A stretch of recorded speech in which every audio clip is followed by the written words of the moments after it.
الحمد لله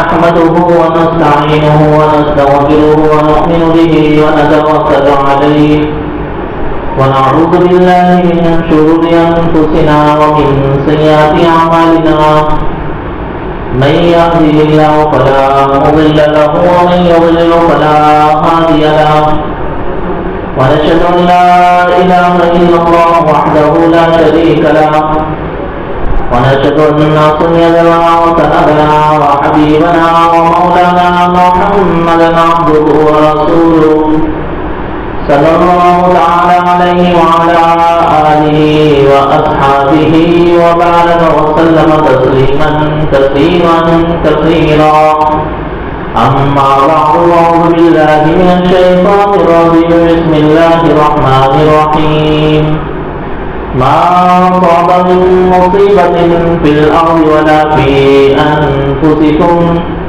إلا في كتاب من قبل أن نبرأها إن ذلك على الله يسير. وقال الله تبارك وتعالى في موضع آخر قل أفرأيتم ما تدعون من دون الله إن أرادني الله بضر هل هن كاشفات ضري أو أرادني برحمة هل هن ممسكات رحمتي قل حسبي الله عليه يتوكل المتوكلون.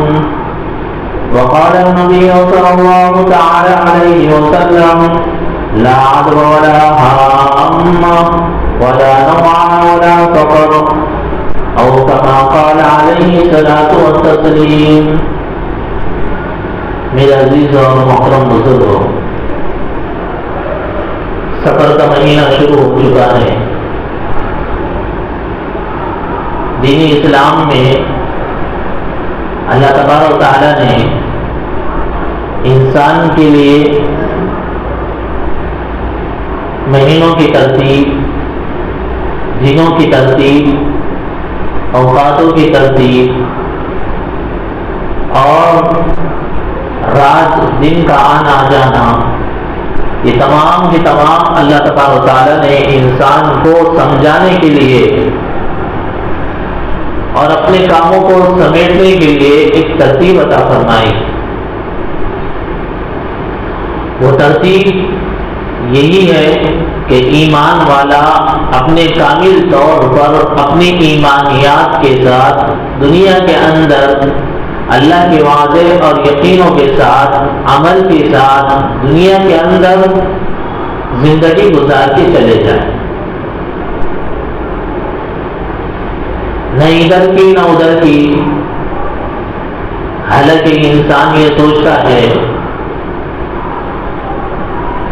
کہ محرم کے مہینہ غم کا مہینہ ہے، سفر کا مہینہ نحوست کا مہینہ ہے،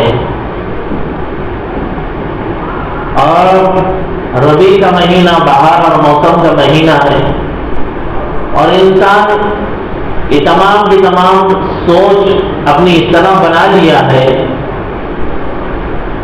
کہ اگر کوئی بیمار ہو جاتا ہے تو یہ سوچتا ہے کہ مہینے کے اعتبار سے ہوا، موسم کی تبدیلی کے اعتبار سے ہوا. حالانکہ یہ وہ ہے ہی نہیں جو اللہ تعالیٰ نے اللہ کے رسول علیہ السلام نے باتیں بتائی ہے. عقائد، عبادات، معاملات، معاشرات، اخلاقیات، ان پانچوں چیزوں کے اندر اگر سے ایمان والا اپنی ایمانیات کو سمجھنے کے ساتھ ساتھ عمل کرنے لگ جائے تو گویا کہ دنیا میں بھی کامیاب، آخرت میں بھی کامیاب. اب کامیاب کس طرح سے کہ عقائد کے اندر اللہ کے رسول علیہ السلام نے جو طریقہ نماز کا سکھلایا ہے، اللہ کے رسول علیہ السلام نے اللہ سے ہونے کی جو باتیں بتلائی ہیں، اور اللہ کے رسول علیہ السلام نے اللہ کے ساتھ کسی کو شرک شریک کرنے کی باتیں بتلائی ہیں، وہ تمام باتوں کے ساتھ ہمیں دنیا کے اندر رہنا ہے. اسی طرح جب دنیا کے اندر دنیا کے اندر اللہ کے رسول علیہ السلام آئے تو دیکھا خانہ کعبہ کے اندر 360 بتیں، اور کوئی پانی برسانے والا، کوئی بیٹا دینے والا، کوئی بیٹی دینے والا، کوئی کچھ کرنے والا، کوئی روزی دینے والا، یہاں تک کہ لوگ پرندوں کو اڑایا کرتے تھے۔ اگر سفر میں جانے کی بات آتی، پرندہ اگر سیدھے طرف اڑ رہا ہے تو لوگ سوچتے تھے سفر ہمارا کامیاب، اگر پرندہ تیرے طرف اڑ رہا ہے، ٹیڑھا اڑ رہا ہے، تو لوگ سمجھتے تھے کہ ہمارا سفر ناکام ہے، سفر کو روک دیا کرتے۔ تو اللہ کے رسول علیہ السلام نے یہ باتیں بتلائی، یہ پرندوں کو اڑانا اور کسی کو بیٹا اور بیٹی سے سوال کا کرنا، یہ تمام کی تمام چیزیں اللہ کے اختیار میں ہے، آپ کے اختیار میں ہے ہی نہیں۔ پھر باری آئی جب انسان کے عقیدے مضبوط ہو گئے، عقیدے مضبوط ہو گئے تو بتلایا گیا کہ اب کس کی عبادت کرنا چاہیے، تو یہ بتلایا گیا عبادات اللہ کی کے ساتھ کسی کو شریک نہ کر کے اللہ کے سامنے سجدہ ریز ہونا ہے۔ اللہ کے سامنے کیا کرنا ہے؟ سجدہ ریز ہونا ہے۔ بیٹا دینے والا بھی اللہ کی ذات، بیٹی دینے والی بھی اللہ کی ذات، بیماری کو شفا دینے والی بھی اللہ کی ذات، اور بیماری سے نکالنے والی بھی اللہ کی ذات، اور بیمار کو اور بھی زیادہ بیمار کرنے والی بھی اللہ کی ذات۔ یہ تمام کے تمام طریقے اللہ کے رسول علیہ السلام نے سمجھایا، اللہ کے رسول علیہ السلام نے سمجھایا۔ پھر صحابہ جو ایمان کے اندر داخل ہوتے، قبول کرتے ایمان لا الہ الا اللہ محمد رسول اللہ، تو ان کو بتلایا جاتا کہ نماز اس طرح سے پڑھو جس طرح سے میں پڑھ رہا ہوں، کہ اللہ کے رسول علیہ السلام نے فرمایا نماز پڑھنے کا طریقہ یہ ہے، پہلے لوگ اپنے ہاتھوں کو اپنے بغلوں کے اندر بت رکھ لیا کرتے تھے، اور جب سجدے میں جاتے تو سجدہ زمین پہ نہ کر کے وہ بتوں کے اوپر سجدہ کیا کرتے تھے، سامنے رکھ کر سجدہ کیا کرتے تھے۔ لیکن سمجھایا گیا کہ بھائی اس طرح سے نہیں کرنا چاہیے، اس طرح سے تم کرو گے تو تمہاری عبادات خراب ہو جائیں گی۔ پھر اللہ کے رسول علیہ السلام نے یہ طریقہ بتلایا کہ جب اپنا سجدے میں جائے تو سب سے پہلے ناک کو زمین پر رکھے، ہاتھوں کو زمین پر رکھے، پھر پیشانی کو رکھے۔ اللہ کے رسول علیہ السلام نے ایک ترتیب بتلائی، پھر یہ بتلایا کہ اللہ تبارک و تعالیٰ کی نے اگر مال دیا ہے تو غریبوں میں تقسیم کیا جائے، اگر اولاد ہے تو نیک صالح بنانے کی کوشش کی جائے تاکہ تمہارے لیے آخرت کا ذریعہ بنے۔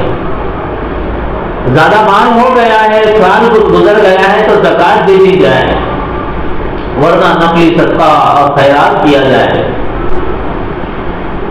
پھر اسی طرح سے اگر اللہ تعالیٰ کے نے اتنا مال دے دیا ہے کہ صاحب حیثیت ہے، صاحب ثروت ہے، تو اللہ کے دربار میں حضور میں پہنچا جائے، حج کیا جائے، زندگی میں ایک مرتبہ کم از کم اللہ کے گھر کا دیدار کر کر آ جائے۔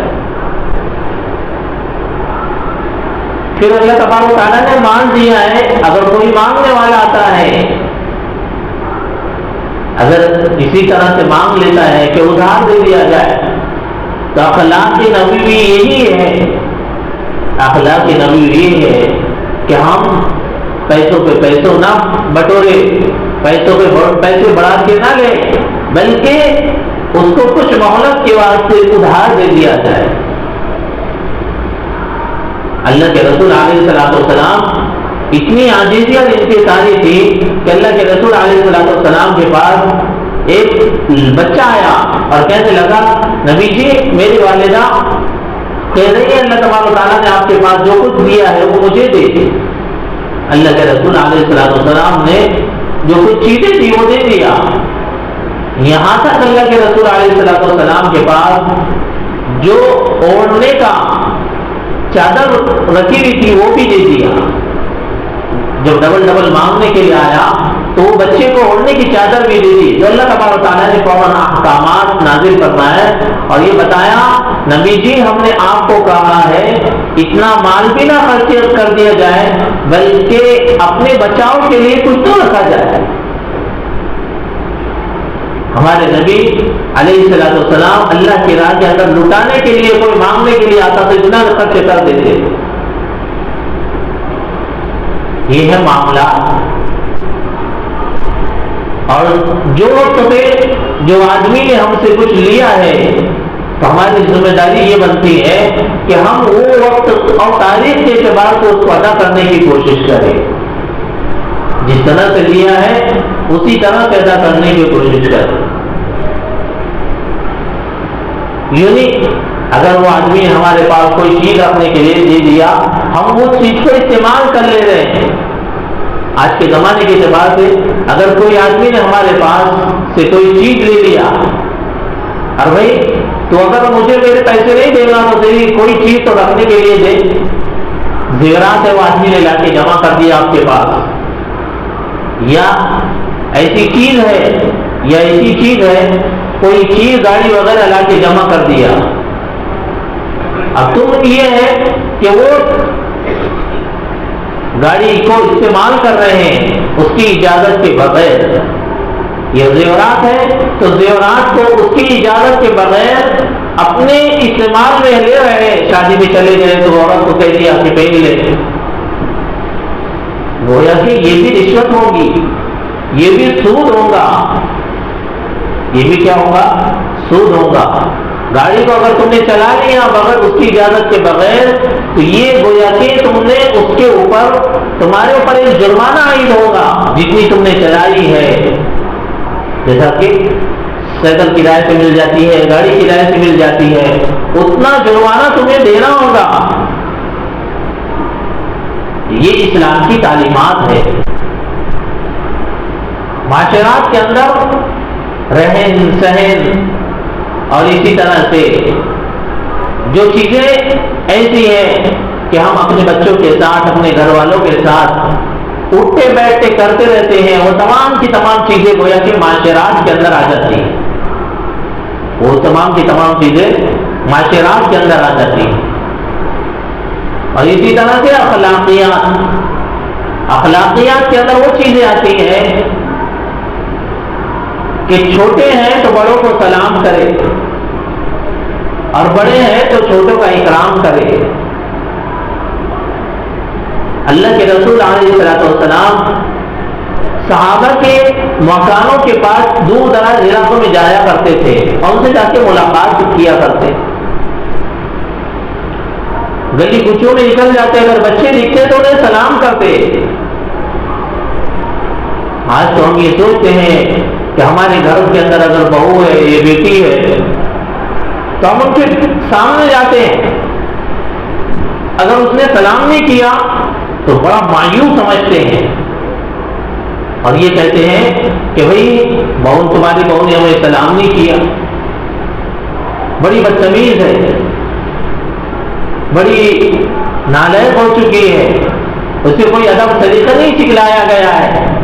حالانکہ اخلاقیات میں یہ چیزیں آتی ہے, اخلاقیات میں یہ چیزیں آتی ہے کہ انسان یہ سوچے کہ جس طرح سے لوگ میرا ادب کرنے والے بنے تو اسی طرح سے سوچے کہ میں لوگوں کو کس طرح سے ادب و اکرام کرنے والا بنوں, کس طرح سے ادب و اکرام کرنے والا. یہ سوچ ہے. انسان اگر اس طرح سے کر لیتا ہے تو گویا کہ وہ اپنی زندگی کو اخلاقی نمونہ بنا لیتا ہے. کیا کرتا ہے؟ اخلاقی نمونہ بنا لیتا ہے. اور یہ بہت بڑی چیز ہے کہ انسان کے اندر یہ پانچوں کی پانچوں صفات آ جائے. اسی وجہ سے اللہ کے رسول علیہ الصلوۃ والسلام نے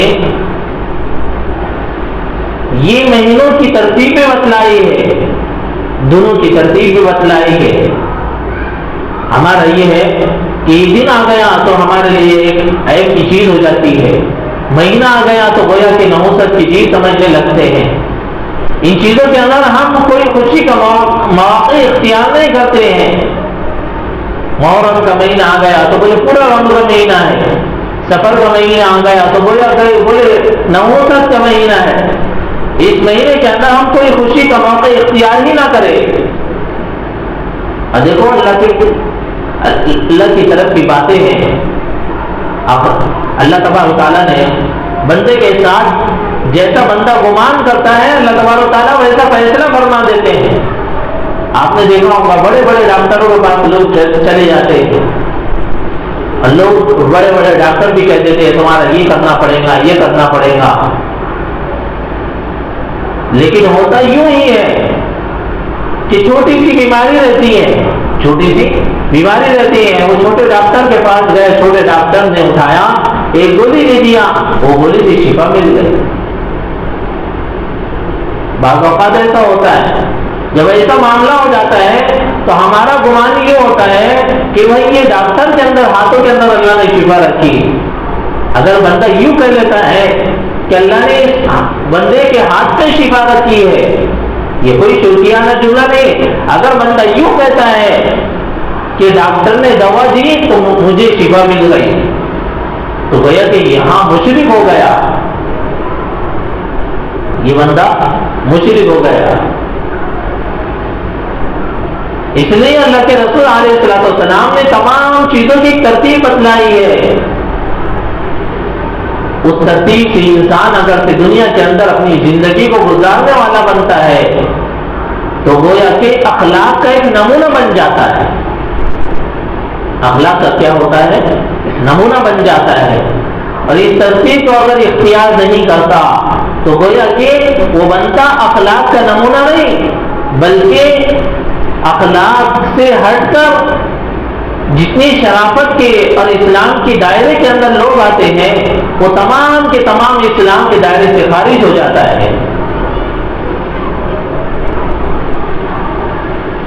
اللہ کے رسول علیہ السلام کو اللہ تبارک تعالیٰ نے چند معجزات دکھائے تھے, دیے تھے, اور چند معجزات دینے کے بعد میں لوگوں کو یہ معجزات دکھائے جاتے تھے تاکہ یہ معجزات دیکھ کر لوگ ایمان کے قریب آ جائیں. جیسا کہ حضرت ابو بکر صدیق رضی اللہ تعالیٰ کے پاس ایک مشرک آیا اور کہنے لگا کہ آپ کے جو ساتھی ہیں نا محمد صلی اللہ علیہ وسلم, وہ کہتے ہیں کہ میں ایک رات کے اندر جہنم اور جنت کو دیکھ کر آیا اور پوری سیر کر کر آئی, یہ تمام کی تمام چیزوں کو میں نے دیکھ کر آئی. اللہ کے رسول علیہ السلام نے یہ باتیں جب بتائیں اور یہ باتیں لوگوں نے حضرت ابو بکر صدیق رضی اللہ تعالیٰ کو بتایا تو اللہ کے رسول علیہ السلام کے وہ ساتھی انہوں نے یہی ایک جملہ کہا تھا, اگر محمد صلی اللہ علیہ وسلم کہتے ہیں تو یہ بات 100% صحیح ہے, میں اس کی تصدیق کرتا ہوں. ان کے علاوہ اگر کوئی اور شخص کہتا ہے تو میں ان کی باتوں پر قابل اعتماد اور یقین نہیں کرتا. جب اس طرح سے کہہ دیا تو اللہ تبارک تعالیٰ نے آسمان سے فرشتے کے ذریعے اللہ کے رسول علیہ السلام کو پیغام پہنچایا کہ نبی جی آپ ان سے کہہ دیجئے کہ ان کا نام آج سے صدیق ہے, یعنی سچوں کے سچے.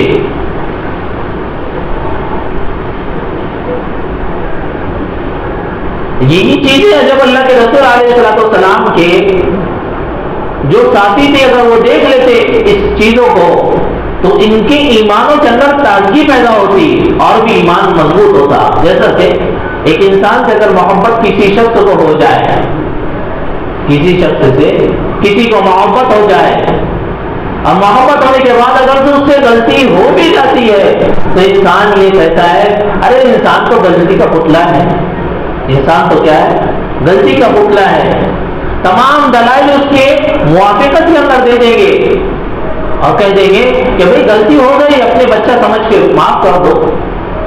اگر کسی سے کسی کو دشمنی ہو جاتی ہے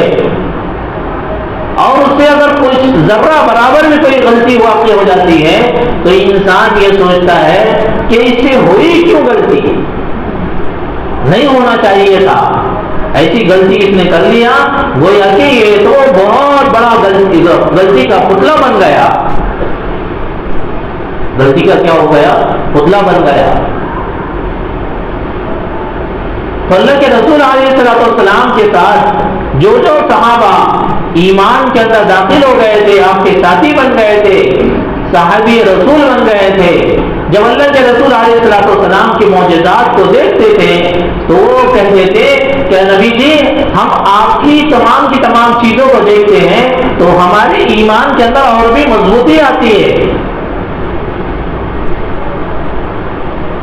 جو مشرکین مکہ اللہ کے رسول علیہ السلام کی ان تعلیمات کو دیکھا کرتے تھے اور یہ کوئی چیزوں کو دیکھ لیا کرتے تھے، جیسا کہ ایک مرتبہ ابو جہل گزر رہا تھا راستے سے، اللہ کے رسول علیہ السلام بھی تھے، اللہ کے رسول علیہ السلام سے کہنے لگا نبی جی آپ اللہ کے رسول ہیں نا، آپ نبی ہے، اے محمد آپ نبی ہے نا، آپ ایسا کر دیجئے کہ چاند کے 2 ٹکڑے کر کے بتا دیجئے۔ اللہ کے رسول نے انگلی سے اشارہ کیا تو چاند کے 2 ٹکڑے ہو گئے۔